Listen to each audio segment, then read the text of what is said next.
Počet poskytnutých hypoték na Slovensku patrí medzi najrýchlejšie rastúce v Európskej únii. Na tom ešte nie je nič zlé. Problém by mohol nastať, keby banky poskytovali aj také úvery, ktoré by klienti nedokázali splácať.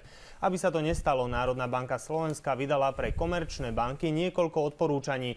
Tie však môžu pocítiť aj klienti, ktorí budú žiadať v budúcnosti o hypotéku. Ako, to sa dozviete v dnešnej relácii Peňaženka.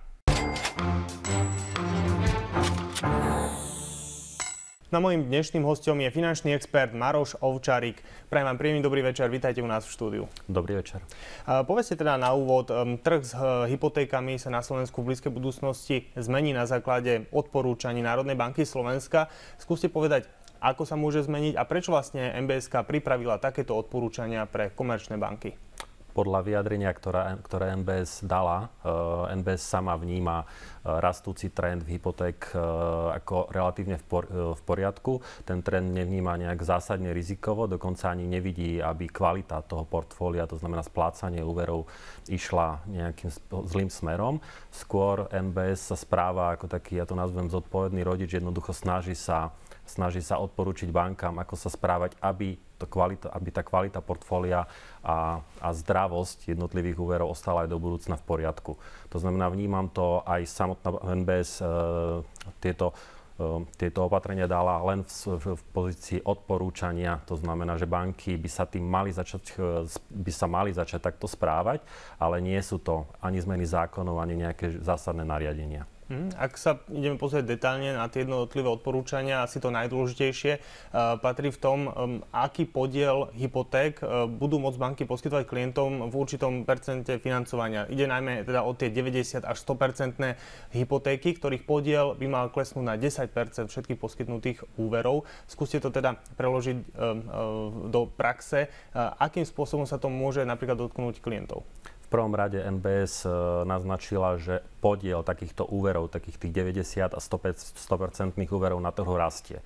Čo môže byť problém, pretože ak sa dnes poskytne hypotéka, ktorá povedzme 100 000 hypotéka, založí sa nehnuteľnosť, ktorá je tiež 100 000 a zásadným spôsobom alebo nejakým spôsobom klesne hodnota tej nehnuteľnosti, či už sa pohne celý trh, alebo jednoducho sa niečo udeje tým sa stáva, že banka časť úveru má nezabezpečenú a dostáva sa do určitého rizika. Jednoducho to je jeden moment. Druhý moment, že keď je zbytočne vysoká hypotéka, tak môže v podstate zaťažovať aj samotnú rodinu a samotného klienta, ktorý tú hypotéku spláca.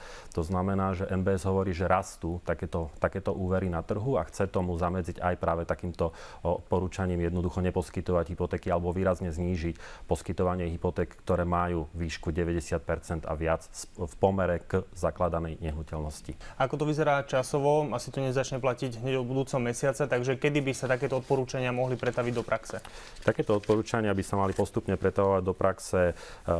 Vlastne tá najkritickejšia hranica, kedy 10% úverov, len 10% úverov by malo byť poskytnutých v tej výške 90 a viac, by mala platiť od januára 2017.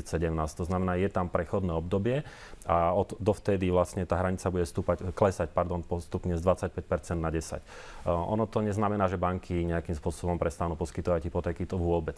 Skôr ide o to, že to prechodné obdobie aj na to, aby ľudia, ktorí plánujú v budúcnosti požiadať možno aj 100% alebo 90% hypotéky, dostali čas na to, aby si začali čas peňazí aj šetriť. Vždy je lepšie, keď mám na kúpu nehnuteľnosti alebo na rekonštrukciu aj časť vlastných zdrojov, ako čerpať 100% hypotéku. To znamená, je možné využiť a začať pripravovať sa na to aj formou či už nejakého sporenia alebo odkladania si peňazí, alebo na druhej strane treba povedať otvorene, že existujú možnosti, ako povedzme tých 10% dočerpať z iného typu úveru, ako je samotná hypotéka, ktorá je ručená nehnuteľnosťou. Nehovorím, že je to ideálne a dobré riešenie, len jednoducho takáto možnosť na trhu existuje. A čo to bude znamenať v praxi pre ľudí, ktorí nemajú možnosť si nasporiť napríklad tých 10-15% na dofinancovanie hypotéky a jednoducho chcú si financovať vlastné bývanie cez úver? Vy ste povedali, že dnes môže byť podiel týchto ľudí na celkom počte hypoték tých 25%, keď to klesne o pár rokov na 10%, jednoducho zostane to asi určitá skupina ľudí, ktorá sa nebude môcť dostať takto ľahko k úveru. Čo to pre nich bude teda znamenať? Práve banka dostáva možnosť, alebo má stále možnosť poskytovať aj časť hypoték, ktoré budú vo výške 90 až 100%. To znamená, ja si myslím, že aj banka si zváži, kde ten svoj limit vyčerpá a radšej to dá človeku, ktorý skutočne nemá a vie, že ten potenciál na dofinancovanie z vlastných zdrojov nie je. A jednoducho možno aj same banky budú presviečať klientov, že ak majú, tak nech využijú aj vlastné zdroje. To znamená, predpokladám, že budú veľmi rozumne hospodáriť s tým limitom 10%. Neobával by som sa toho, že nastane nejaký zásadný zvrat na trhu v zmysle toho, že banky prestanú poskytovať hypotéky alebo budú nedostupné. Jednoducho si myslím, že stále máme tu prechodné obdobie, sú to opatrenia a banky majú svoje nástroje, ako pomôcť ľuďom aj iným spôsobom. Môže sa stať, že v horizonte niekoľkých rokov, ale ten počet poskytnutých úverov o niečo klesne oproti dnešku alebo uplynulým rokom, kedy ten trend je vyslovene rastúci? Tento trend, ktorý je dnes, je skutočne takmer enormný. Vlastne pozeral som sa napríklad na objemy novočerpaných úverov na nehnuteľnosti len počas tohto roka a porovnával som napríklad august minulý rok, jún minulý rok a takmer vo všetkých mesiacoch, s výnimkou myslím 2, ten objem alebo ten nárast bol viac ako 20%. Je to skutočne enormný nárast. Dokonca dopyt po úveroch na Slovensku je v rámci Európskej únie jeden z najvyšších, keď nie vôbec najvyšší. To znamená, áno, ten záujem je tu obrovský, má to viacero dôvodov. Jeden z dôvodov je samozrejme neustále klesajúce úrokové sadzby. Opäť poviem číslo, že v rámci menovej únie, to znamená krajín, kde sa platí eurom, bol pokles úročenia úverov na nehnuteľnosti na Slovensku za posledné mesiace najvyšší. To znamená najviac klesali úrokové sadzby na Slovensku a približovali sa priemeru eurozóny, čo je tiež významný faktor a veľmi dobre pre nás Slovákov. Takže to je viacero dôvodov, prečo ľudia enormne čerpú hypotéky, tak ako napríklad, ako sa dostať na Slovensku k nehnuteľnosti, pokiaľ ju chcem vlastniť. V podstate jediná alebo jeden z veľmi mála možností je čerpať hypotéku. Takže aj to je dôvod, prečo ľudia hypotéky čerpú. Samozrejme, tento trend sa môže obrátiť, ale nie len vplyvom týchto odporúčaní NBS. Dokonca ja si osobne myslím, že tieto odporúčania NBS nebudú mať nejaký zásadný vplyv na počet čerpaných hypoték. Možno skôr na objem, ťažko povedať, ale je tam množstvo ďalších faktorov, ktoré v budúcnosti logicky asi predpokladám budú vplývať na to, že objemy a počty budú klesať postupne. A môžu mať tieto odporúčania vplyv napríklad aj na cenu úverov, že tie úrokové sadzby, ktoré hovoríte, že teda idú stále dole alebo sa držia na tých nízkych úrovniach, môžu ísť o niečo vyššie vplyvom týchto odporúčaní? Samozrejme môže sa to stať, pretože ak by tieto odporúčania mali za následok, že počet hypoték alebo možno objem hypoték mierne klesne, tak logicky, keď predávajú banky menej, tak dá sa predpokladať, že budú predávať o niečo drahšie. Ale ja by som to momentálne takto nevidel, že by to zásadným spôsobom ovplyvňovalo trh. Jednoducho banky chcú klientov, je vidieť, že banky majú enormný záujem o hypotekárnych klientov a jednoducho aj konkurenčný boj im veľmi nedovolí manevrovať a nejakým zásadným spôsobom ísť so sadzbami hore, keď ostatní konkurenti idú napríklad dole. Niektorí finanční poradcovia zareagovali na tieto minulý týždeň prvé správy ohľadne odporúčaní MBS, takže rozposlali rôzne newslettery o tom, že treba rýchlo, ak niekto chce 100% hypotéku, treba ju do konca mesiaca požiadať, aby sa ešte predišlo možným komplikáciám. Ako vnímate takéto správy? Ja vnímam tieto správy, poviem úprimne, aj trošku nezodpovedne, pretože vnímam to ako v podstate poplašnú správu, ako keby nejakým zásadným spôsobom sa išiel meniť trh, vôbec to takto nie je. A finanční poradcovia by mali asi skôr rozumne poradiť klientom a stále tu ten priestor pre 90 a 100% hypotéky je a ani nemám pocit, že by ani informácie z trhu, že by zásadne sa banky na to išli pripravovať a obmedzovať takéto poskytovanie. Poďme teraz k ďalším bodom týchto odporúčaní, pretože ich je viacero. Napríklad Národná banka Slovenska odporúča aj prehodnotiť, pozmeniť systém oceňovania nehnuteľnosti alebo zdôsledniť ho. Aké máte informácie? Sú tu určité rezervy v tejto oblasti? Môžu komerčné banky robiť niečo inak, aby sa zlepšilo napríklad oceňovanie nehnuteľnosti a zodpovedalo skutočným hodnotám? Toto opatrenie vnímam z pozície takej, že tým, že je enormný záujem alebo veľmi veľký záujem zo strany ľudí o čerpanie hypoték a banky tých klientov tie hypotéky chcú poskytovať, tak jednoducho aj tlak konkurencie ich tlačí do toho, že môžu byť pri niektorých ohodnoteniach či už klienta alebo nehnuteľnosti benevolentnejší. A jednoducho predpokladám a čítam tieto opatrenia z pohľadu NBS aj tak, že jednoducho NBS sa chce vyvarovať takejto benevolentnosti a trvá na tom, aby každý jeden úver bol prehodnotený kvalitne, aby nehnuteľnosť bola ocenená tak, ako má byť ocenená. Treba povedať, že banky v tomto prípade majú svojich znalcov, to znamená, nie vždy sa spoliehajú len na znalecký posudok, ktorý je vypracovaný znalcom, ktorý je v teréne, ale majú aj interných znalcov, ktorí prehodnocujú výšku nehnuteľnosti alebo cenu nehnuteľnosti. Množstvo klientov sa stretlo jednoducho s takými vecami, že znalec síce ohodnotil nehnuteľnosť, vymyslím si, na 50 000, ale bankový znalec tú nehnuteľnosť kľudne zosekal a znížil tú hodnotu na 45-40 tisíc.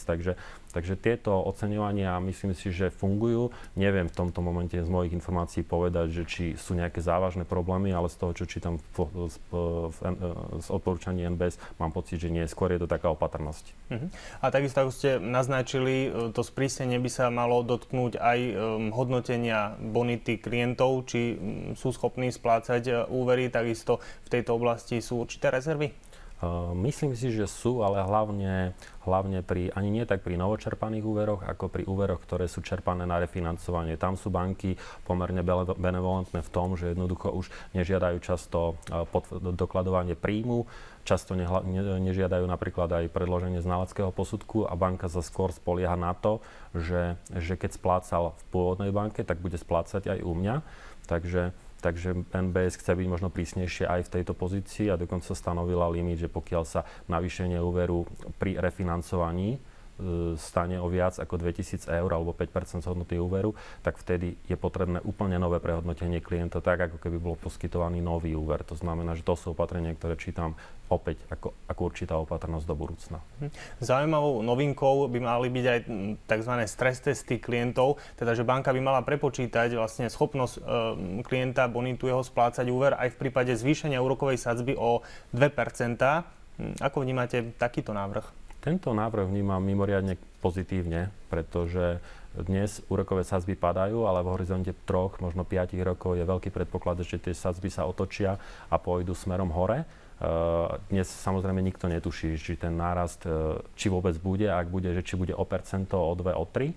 To znamená, jednoducho klienti, ktorí dnes splácajú hypotéku, aj nastavená celý splátkový kalendár tak, že dnes majú na to splácanie, môže sa to úplne obrátiť, ak sadzba stúpne o 2%.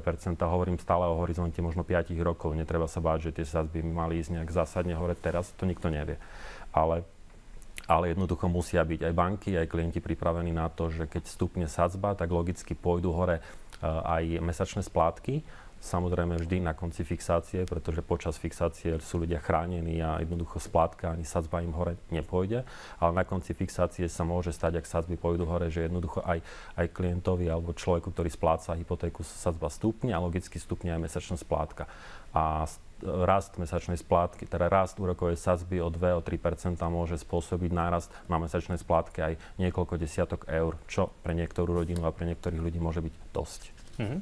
Ďalšie z odporúčaní hovorí o limitoch pri splácaní úverov, nielen pri hypotékach, ale aj pri ostatných typoch úverov. Zavádzajú sa tam limity 8, respektíve 9 rokov pri ostatných typoch úverov, 30 rokov pri hypotékach. Zmení toto niečo na trhu? Zásadne si myslím, že nie, pretože drvivá väčšina hypoték na trhu má splatnosť 30 rokov a banky sa tým riadia. Je pravda, že z času na čas sa na trhu objavujú produkty, ktoré majú aj dlhšiu splatnosť, boli hypotéky, alebo ktoré mali splatnosť aj 40 rokov. Jednoducho to zaťaženie je rozložené na oveľa dlhšie obdobie a NBS práve chce zamedziť takýmto možno príliš dlhému rozloženiu splácania do budúcna. Rovnako chce zamedziť aj úverom, ktoré nemajú rovnomernú splátku, takú tú anuitnú splátku, keď je splátka každý mesiac rovnaká, ale majú splácanie rozložené do budúcna tak, že splátka v čase rastie. To znamená, že dnes máme to zaťaženie nižšie a v budúcnosti mi bude narastať.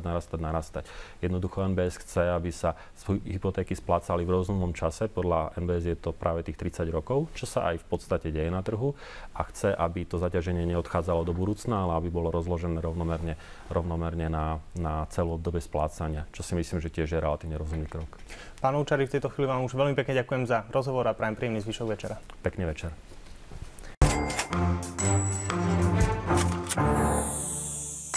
Ak máte k dnešnej téme nejaké ďalšie podnety, píšte ich na adresu peňaženka@teatri.com.